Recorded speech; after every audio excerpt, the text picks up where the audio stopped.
Hey guys, it's been a very long time and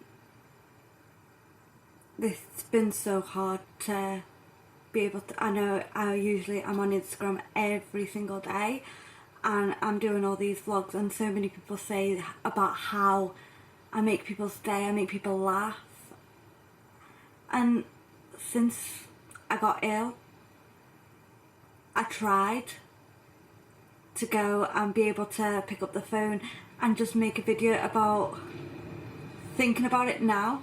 Like, I used to moan about the littlest things in life and now none of that matters anymore. So I just want to share with you my story, and I don't even know if I'll ever put it out there. This might just be for me, but at the same time, if I do put it out there, it's just, I'm not here to say this is not a please feel sorry for me. This is just me sharing my story of what I've been through the past couple of months and how I've had to deal with it, and just making you aware of things that I never knew that I've had to educate myself on, and like, my life might never ever be the same again. So in May, well, basically it started in April. My cousin, he ran the marathon. He's amazing, he's a great guy, and after he done that I was like, I want to run the marathon. It was the London Marathon, by the way, and I was like, I'm going to train, and everyone was like, you will not be able to do the London Marathon, there's no way on this earth. And I have this thing where I like to try and prove a point, which really did hit me in the face. So every morning about 6 o'clock I get up and I'd exercise, and then I'd go to work, I'd come home and I'd exercise, and this was basically 7 days a week. I was like intensely exercising, and it was a bit much, but in my head I was like, I need to be as fit as I can to be able to do this. So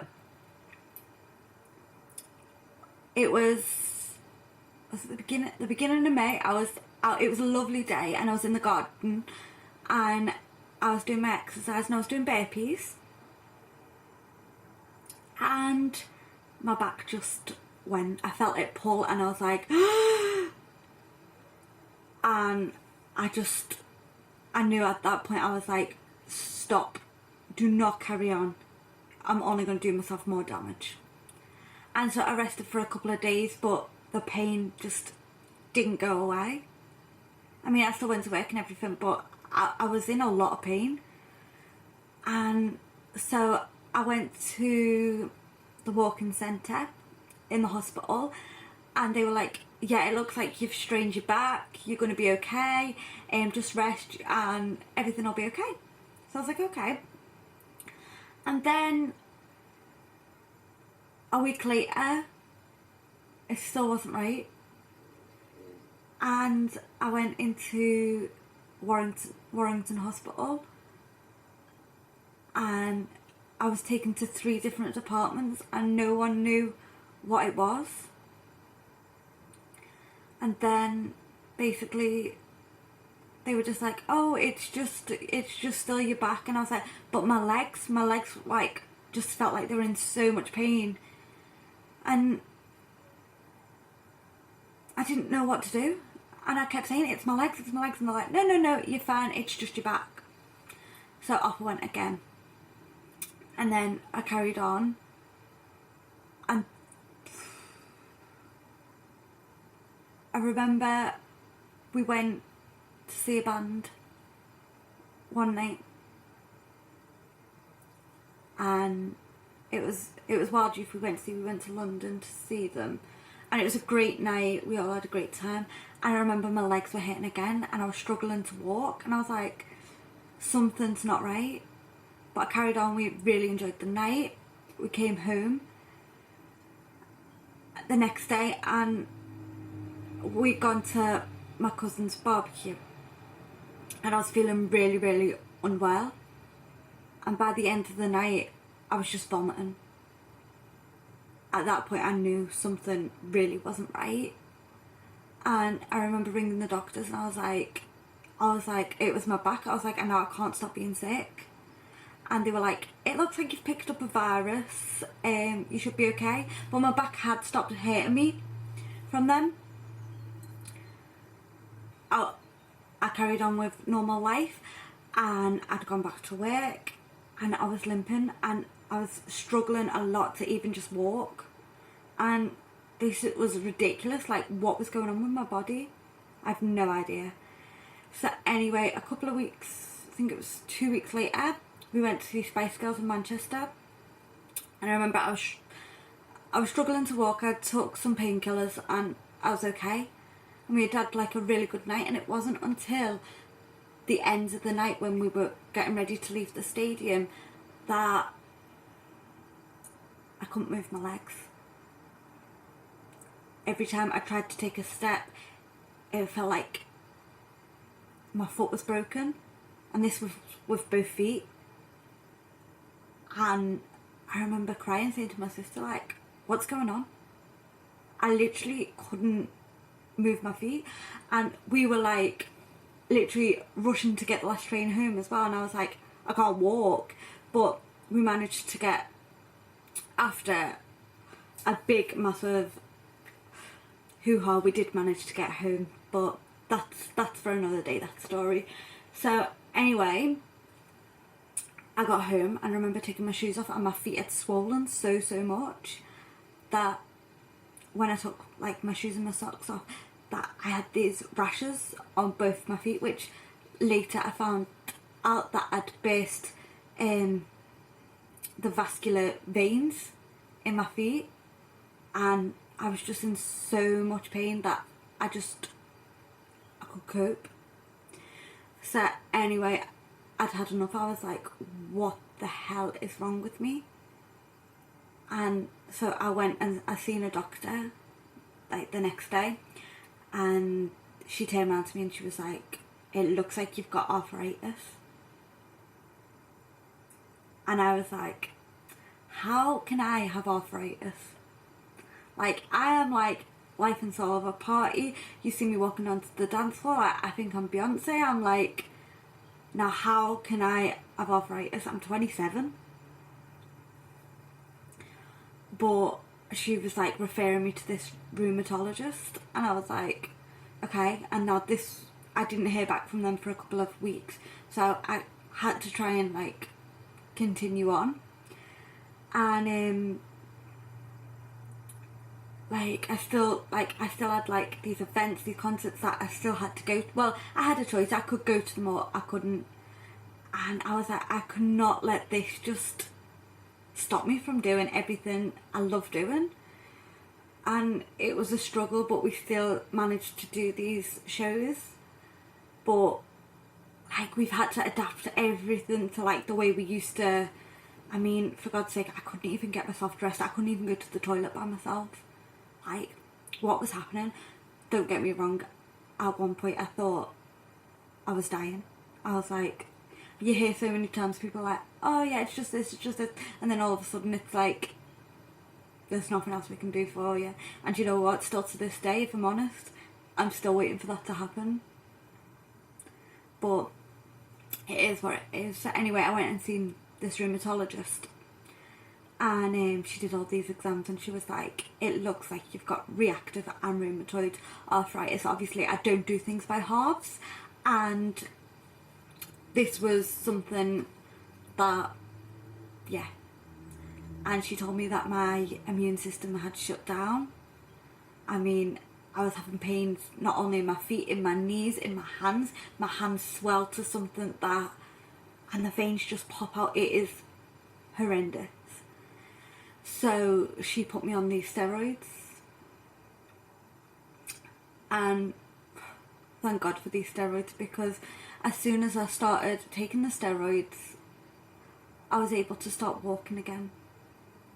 Now bear in mind, before this I was taking paracetamol and ibuprofen like they were Smarties. How I never killed myself from that, I don't know. And so now, living my life with rheumatoid arthritis has been a roller coaster. It really has. It's not only damaged me physically, but mentally. It'll definitely scar me for life. Like, it's a very lonely world when, like, you can't go to work, you can't just go and do the normal things. You go to a party, you can't even dance. Well, I can do a step tap and a step click and that, but nothing compared to what I used to be able to do. And it's been really tough.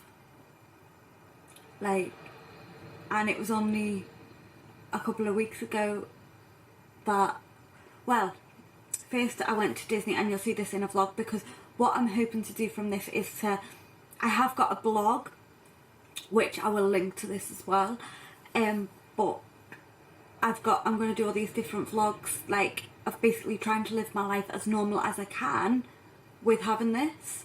And of course this is going to change everything of how I used to do it, but at the end of the day, as of now, I'm not dying. I'm not dead.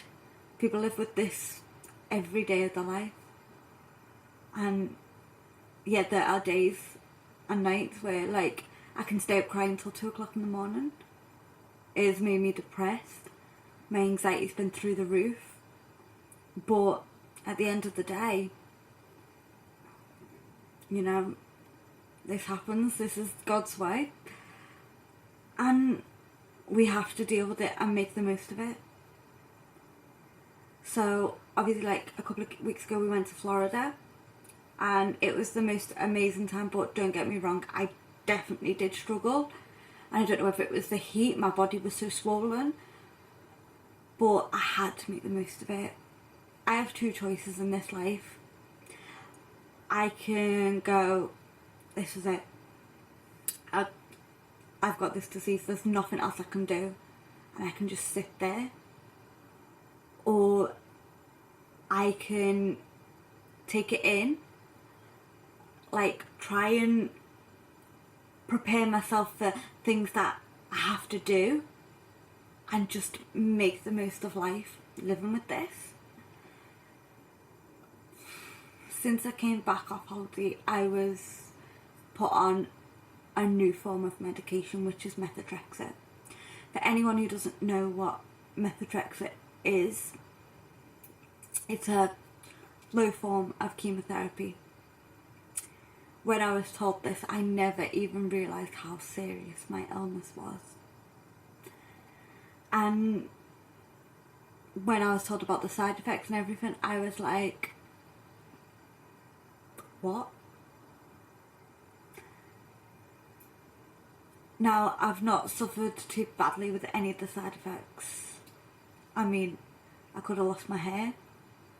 They said about vomit and diarrhea. Now, I do feel a bit sick when I take them and that, but not to the extent of what this could be doing to me. Like, my lung could basically form a disease, collapse. There's all sorts. But, touch wood, luckily, I've been okay. I don't feel like it's made a difference to the pain I'm in now with it, but these things take time. It was exactly like the steroids. I started on taking 6 steroids a day, and every other week it'd go down to 5, then 4, and every time it went down I was like, I can't do this. I was like, I'm in too much pain, it's not working. And the rheumatologist would be like, give it time.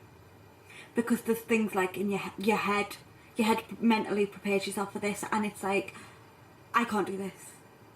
But you have to be able to give yourself the time to do it. So yeah, I mean, my body, like, my knee will pop out. I have terrible pain in, like, my sternum that goes right across my body. My hands fully just this is the thing, in the heat, my hands and my feet will swell to protect me. When it comes to like the cold, they just go really frail and there's nothing to protect them. That's when they hurt the most. And it's just one of them things of, you know, you knowing how to deal with it, prepare yourself and rest, which is one of them things where some people will be like, oh, I'd do anything to just have a rest, but when you've been resting for 4 months, it's something else. But it is what it is at the end of the day, and I've just got to deal with it. I'm gonna be okay, I think, anyway. I hope so. But yeah, of course I'm gonna try and do as many vlogs into trying to living with this and carrying on with my daily life, and I will try and put, and if you don't like listening to me or the way I talk about this and stuff, then obviously I've got this blog as well, that way you can just read. But I hope this not educates, because when like people first said about arthritis, like you only associate it with like old people that have it, and I never even knew like how it can even affect someone, and to have it young is like, okay, but at the end of the day we've got to just deal with it. I hope this has helped. Thank you for listening.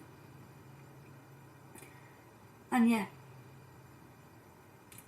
I'm Abby and I'm living with rheumatoid arthritis.